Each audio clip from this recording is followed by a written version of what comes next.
자, 오늘은 이제 스펙트럼에 대해서 좀 보충 설명을 좀 할게요.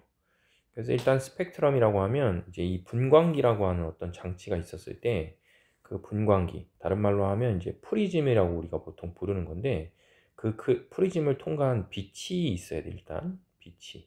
근데 이제 빛이라는 거는 뭐 혼합광도 있고 단색광도 있고 뭐 색깔이 여러 가지인데 여기서 얘기하는 일단 빛이라는 거는 여러 색깔의 빛이 섞여 있는 뭐가 되냐면 이제 혼합광이 되겠지. 그래서 그 여러 가지 섞여 있는 이 혼합광은 여기 그린 것처럼 파장이 요걸 보통 우리가 파장, 그러니까 마루부터 마주까지를 보통 우리가 파장, 한 파장이다 이렇게 표현하는데 혼합광은 파장이 긴 거, 파장이 짧은 거 이런 여러 색깔의 빛들이 뭐하냐면 섞여 있는 거란 말이야.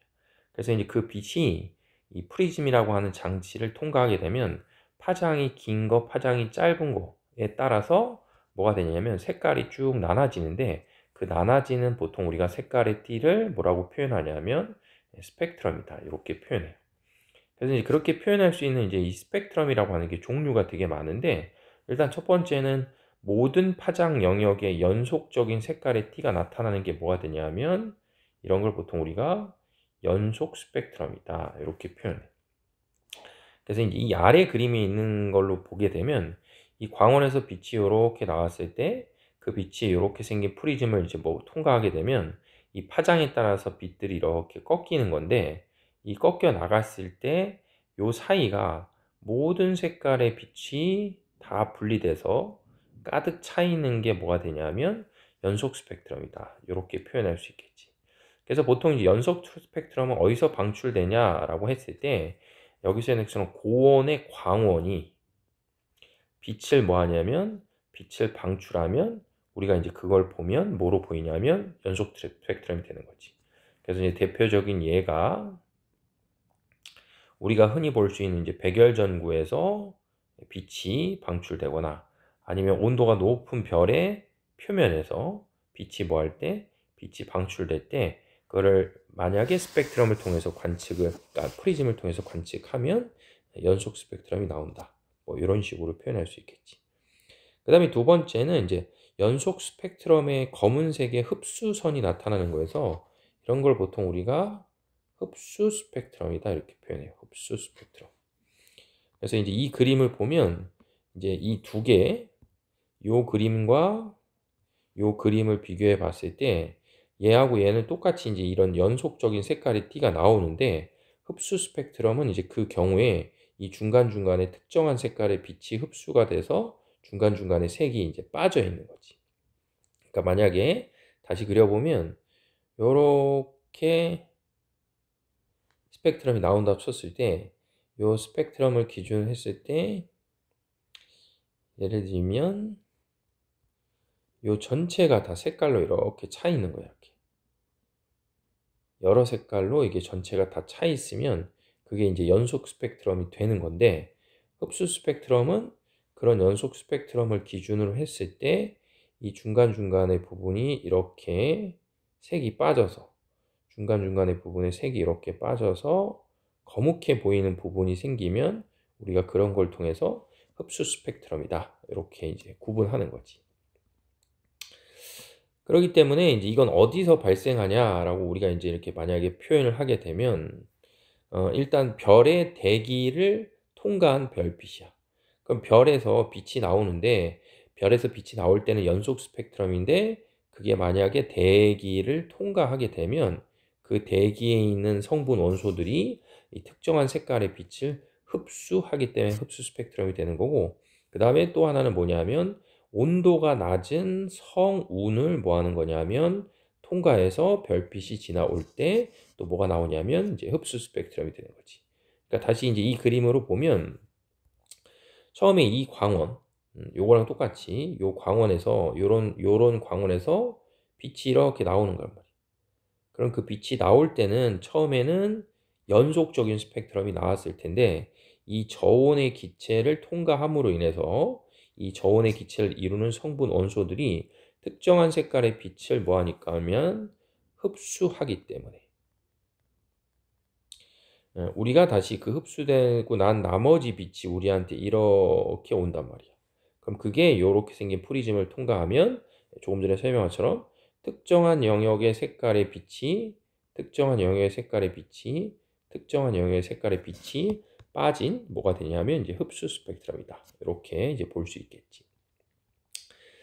자, 그다음에 마지막 세 번째는 이제 검은 바탕이야. 그러니까 검은 바탕이라는 건 전체가 다 색깔이 없는데 그 중간중간에 밝은 색에 뭐가 있냐면 방출선이 있어요. 그래서 우리가 이런 거를 뭐라고 부르냐면 방출 스펙트럼이다. 이렇게 표현할 거예요. 중간중간에 방출선이 있어. 그러면 이 방출 스펙트럼은 어디서 생기냐라고 했을 때 여기서 있는 것처럼 고온의 별 주위에서 에너지를 얻어서 가열된 기체. 그러니까 기체가 가열이 되고 그 가열된 기체가 다시 뭐야? 빛을 방출하는 경우에 방출 스펙트럼이 되고 그 다음에 기체 방전관이라고 하는 장치가 있어. 예를 들면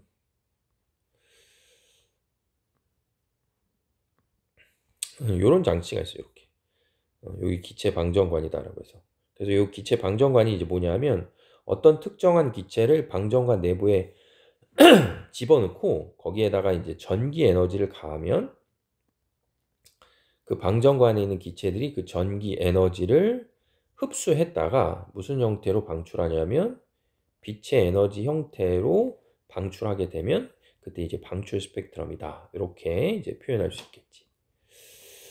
그래서 다시 이제 앞쪽으로 이렇게 오게 되면 여기 이제 고온의 기체가 이렇게 있었을 때 고온의 기체. 그러니까 다른 말로 하면 예를 들면 별에서 오는 빛을 저온의 기체가 흡수하면 이 기체가 고온이 되거든. 그럼 그 고온의 기체가 된 놈이 다시 뭐 하는 거야? 빛을 방출할 때 그게 프리즘에 통과하게 되면 뭐가 나오냐면 방출 스펙트럼이다. 이렇게 이제 표현할 수 있는 거지. 그래서 이제 이 첫 번째 그림과는 반대로 전체가 다 검은 바탕에 중간중간에 뭐가 있냐면 중간중간에 밝은 선, 중간중간에 밝은 선, 밝은 선 이런 것들이 보이면 그걸 우리가 이제 방출 스펙트럼이다. 이렇게 이제 표현할 수 있겠지. 그리고 참고로 이제 흡수선이나 방출선이 생기는 거잖아. 그래서 선이 생기기 때문에 다른 의미로는 뭐라고도 부르냐면 연속 스펙트럼을 기준으로 봤을 때 중간중간에 어떤 선이 생기기 때문에 얘네들을 또 뭐라고도 표현할 수 있냐면 선 스펙트럼이다. 뭐 이렇게도 나타낼 수 있겠지. 자, 그다음에 이제 세 번째는 이제 이런 스펙트럼, 그러니까 여기서 말하는 스펙트럼이라는 거는 정확하게 표현하면 이제 선 스펙트럼이 왜 생기냐라고 했을 때 그 스펙트럼이 생기는 이유는 이 원자의 구조를 우리가 좀 놓고 봤을 때 이 가운데 원자 핵이 있단 말이야. 그럼 가운데 원자 핵은 이제 전기적으로 이 플러스를 띠고 있는 놈이고 전자는 그러면 얘하고 비교해 봤을 때 상대적으로 전자는 전기적으로 마이너스를 띠고 있는 놈이란 말이야. 그러면 결국 이 전자는 이 원자 핵을 기준했을 때 이 원자 핵이 전자를 뭐 하는 거냐면 잡아당기는 전기적인 뭘 받고 있냐면 자, 인력이라는 걸 받고 있단 말이야. 그렇기 때문에 만약에 내가 이 전자를 원래 있는 위치보다 더 높은 위치로 이렇게 올린다고 쳐. 더 높은 위치로 올린다. 그러니까 핵에서 멀어지게 하는 거란 말이야. 그럼 핵에서 멀어지게 하기 위해서 이거 얘네들 이렇게 더 높은 위치로 올리게 되면 그때는 핵이 붙잡고 있는 힘을 이기면서 올라가야 되기 때문에 일종의 물리적으로 봤을 때 이 전자가한테 힘을 줘서 그 전자가 힘을 받아서 얼마만큼의 거리를 뭐 하는 거야? 거리를 가게 되는 거겠지. 그러면 중학교 3학년 때 배운 거를 잘 떠올려 보면 이 다른 말로 하면 이 전자한테 뭘 하는 거냐면 일종의 일을 해주는 거예요. 물리적으로 봤을 때. 근데 일을 한다는 거는 어떤 물체가 갖고 있는 에너지를 다른 물체한테 줄 때 일한다. 이런 표현을 하기 때문에 조금 더 쉬운 말로 표현하면 그냥 전자가 무엇을 에너지를 뭐 한다? 흡수한다. 이렇게 생각하면 되겠지. 그래서 원자에게 가까운 쪽에 있던 전자가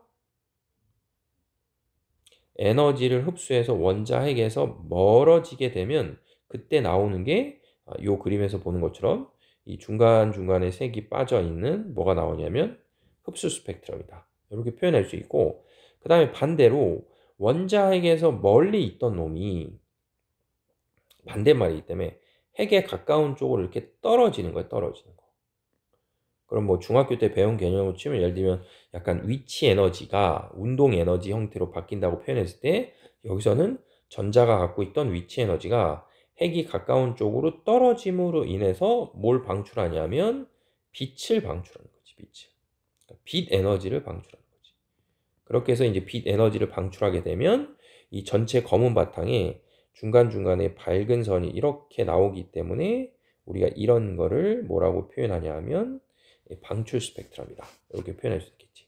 자, 그러니까 이제 정리해 보면 흡수 스펙트럼이 생기는 이유는 원자핵에서 뭐 할 때 원자핵에서 멀어지는 과정에 흡수 스펙트럼이 생기는 거고, 그 다음에 방출 스펙트럼이 생기는 거는 원자핵에서 가까워짐으로 인해서 방출 스펙트럼이 생긴다라고 이제 보면 되겠지.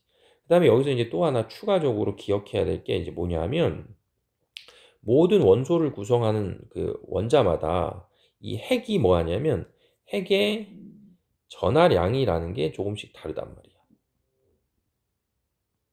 그럼 핵의 전하량이 다르다는 건 뭐 예를 들면 수소는 핵의 전하량이 플러스 1이고 헬륨은 핵의 전하량이 플러스 2란 말이야. 그러면 결국은 플러스 1이라는 게 전자를 잡아당긴 힘이랑 플러스 2가 전자를 잡아당긴 힘은 기본적으로 차이가 있기 때문에 원소마다 어떤 위치에서 다른 위치로 전자가 가던가 어떤 위치에서 다른 위치로 전자가 내려올 때 흡수하거나 방출하는 뭐다? 에너지 양이 다 뭐하냐면 틀리다. 이렇게 생각할 수 있겠지. 그러면 그걸 다른 말로 바꾸면 원소마다 어떤 특정한 원소를 그러니까 빛을 흡수하거나 혹은 뭐다? 방출하는 그 양, 에너지가 다 뭐야? 에너지가 다르기 때문에 스펙트럼의 위치가 다 다르게 나타날 수가 있다. 이렇게 이제 우리가 좀 생각을 해볼 수가 있겠지. 그래서 이제 이것 때문에 이 스펙트럼 우리가 배운 거가 결국 이 스펙트럼을 통해서 뭘 알 수 있냐라고 했을 때 첫 번째는 흡수선과 방출선이 있었을 때 흡수선과 방출선은 만약에 그게 동일한 원소라고 하면 반드시 같은 위치에 나타나요. 그러니까 아래 이 그림을 좀 보면 첫 번째가 수소고 두 번째가 탄소인데 수소의 흡수선의 위치. 자, 요게 수소의 흡수선의 위치고 요게 수소의 뭐다? 방출선의 위치란 말이에요. 그래서 수소가 흡수하는 색깔의 빛이랑 수소가 방출하는 색깔의 빛은 서로 뭐한다? 일치한다는 얘기지.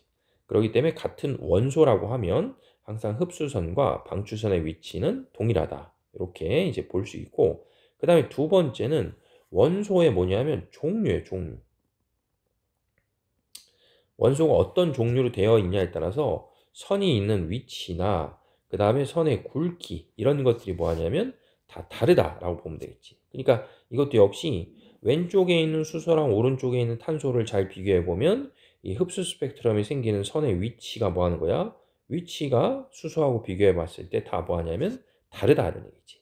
그렇기 때문에 우리는 원소의 종류에 따라서 선의 위치나 굵기가 뭐하기 때문에 다르게 나타나는 게 마치 비유적으로 설명을 하면 이게 사람으로 봤을 때 사람의 지문 같은 느낌으로 생각하면 되겠지. 사람마다 지문이 다 틀린 것처럼 원소마다 이 스펙트럼이 생기는 위치나 이런 것들이 뭐하다? 다 다르다는 얘기지. 그러니까 결국 우리는 스펙트럼 분석을 하게 되면 원소에 뭘 알 수 있냐면 종류를 알 수 있다. 이렇게 볼 수 있겠지. 그래서 별빛에서 조금 전에 설명한 것처럼 이제 빛이 올 때는 항상 무슨 빛이 오냐면 항상 흡수 스펙트럼의 빛이 온단 말이야. 그럼 별에서 오는 그 흡수 스펙트럼 우리가 관측을 해서 지구에 있는 우리가 봤을 때는 우리는 특정 원소의 뭐다? 방출 스펙트럼을 다 알고 있단 말이야. 그러니까 흡수 스펙트럼과 방출 스펙트럼을 서로 뭐하면 서로 비교를 만약에 하면 비교를 하게 되면 그 별을 구성하는 혹은 우주를 구성하는 원소의 뭐냐 하면 종류를 우리는 뭐 할 수 있다? 자, 파악할 수 있다는 얘기지. 자, 그러니까 예를 들어 볼게. 이 뒤에 개념 확인 문제가 있으니까. 자, 개념 확인 문제. 아까 봤던 이제 5번 문제를 본다고 쳐봐. 그럼 이제 5번 문제를 보시면 이 5번 문제에서 이 두 개의 스펙트럼이 있단 말이야. 그럼 일단은 A 스펙트럼이 뭐가 되냐면 방출 스펙트럼이 될 거고, 그럼 B 스펙트럼이 뭐가 되냐면 흡수 스펙트럼이 되겠지. 근데 B는 지금 어떤 별이 X라고 하는 저온의 기체를 통과해서 지금 뭐 하는 거야? 스펙트럼이 나타났기 때문에 이 저온의 기체를 구성하는 여러 원소가 있을 건데, 이 두 개의 스펙트럼을 지금 비교해 보면 A에 나와 있는 수소의 무엇과 수소의 방출 스펙트럼과 비교를 해보는 거야, 우리가. 그럼 방출 스펙트럼과 비교해 보면, 자, 요 선의 위치가 서로 뭐 하냐면 똑같지. 그 다음에 다시 요 선의 위치가 서로 똑같고, 요 선의 위치가 서로 똑같고, 요 선의 위치가 똑같은 거야. 그렇기 때문에 최소한 지금 이 B라고 하는, 이 B라고 우리가 표현한, 이 B라고 표현한 이 흡수 스펙트럼 안에는, 이 스펙트럼 안에는 최소한 A라고 하는 원소가 뭐 하는 거야? 포함이 되어 있다라는 얘기지. 그러니까 다른 말로 하면 이 저온의 기체를 통과했을 때 이 저온의 기체에는 최소한 뭐다? 수소가 존재하기 때문에 이 별에서 오는 이 연속 스펙트럼이 이 저온의 기체를 통과할 때 수소가 특정한 색깔의 빛을 뭐하기 때문에 흡수하기 때문에 그 흡수한 부분이 빠져 있는데, 우리가 그걸 어떻게 확인하냐 하면 수소의 무슨 스펙트럼과 수소의 방출 스펙트럼과 별에서 오는 별빛의 흡수 스펙트럼을 서로 뭐한다? 서로 비교하는 거죠. 그래서 서로 비교해서 스펙트럼의 선의 위치가 일치하는 것을 봤을 때 최소한 이 저온의 기체에는 뭐다? 수소를 포함하고 있구나. 이런 식으로 표현할 수 있겠지. 그러니까 그 옆에 있는 이제 6번 문제도 보면, 만약에 예를 들어서 지금 여기 별이라고 하는 놈이 있었을 때 별에서 지금 무슨 스펙트럼이 오냐 하면 흡수 스펙트럼이 지금 오고 있단 말이야. 그럼 별에서 오는 흡수 스펙트럼을 만약에, 자, 내가 수소하고 비교해 보면 수소하고 일치하는 선이 여기, 그 다음에 여기, 그 다음에 여기, 그 다음에 여기에 모두 다 일치하는 선이 뭐하냐면 존재하는 거겠지.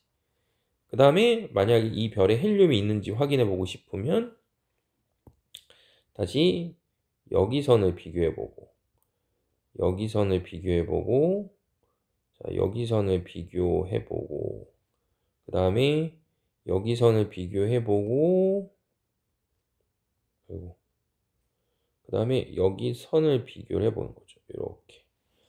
그랬을 때 이제 선이 다 뭐 하는 부분이 있으니까 일치되는 부분들이 존재하는 걸로 보니까, 이 별에는 이 별에서 오는 그 스펙트럼에는 최소한 뭐다? 수소와 그다음에 무엇이? 헬륨. 아이고. 수소와 헬륨이 존재하는 부분을 뭐하고 왔다? 통과하고 왔다. 이렇게 이제 표현할 수 있겠지. 대신에 무엇은 없다. 스펙트럼이 일치하는 게 뭐하고 일치하진 않으니까.